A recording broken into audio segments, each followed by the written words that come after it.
ঈদের চতুর্থ দিনেও উপচে পড়া ভিড় রাজধানীর বিনোদন কেন্দ্রগুলোতে। সকাল ৯টায় মিরপুরের জাতীয় চিড়িয়াখানা খুলে দিতেই মানুষের ঢল নামে। বিভিন্ন পশু পাখির খাঁচা ঘিরে উপভোগ করছেন নানা বয়সী দর্শনার্থীরা। হাসান মাহমুদের রিপোর্ট। অবশেষে বাঘ এলো, উচ্ছ্বাস সাধারণ দর্শনার্থীদের। মিরপুর চিড়িয়াখানায় ঈদের চতুর্থ দিনে এমন উপচে পড়া ভিড় ছিল বিভিন্ন পশু পাখির খাঁচা ঘিরে।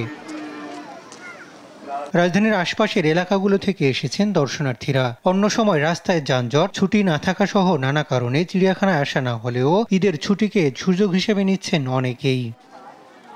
হরিণ, জিরাফ সহ নানা পশু পাখির সঙ্গে পরিচিত হতে পেরে উচ্ছ্বসিত শিশুরাও। নানা ধরনের পশু পাখির সঙ্গে পরিচয় করিয়ে দিতে জাতীয় চিড়িয়াখানাকেই বেছে নিচ্ছেন বলে জানান অভিভাবকরা।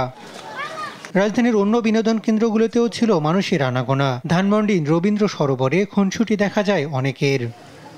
এবার ঈদে লম্বা ছুটি থাকায় মানুষের উপস্থিতি বেড়েছে রাজধানীর বিনোদন কেন্দ্রগুলোতে। হাসান মাহমুদ, দেশ টিভি, ঢাকা।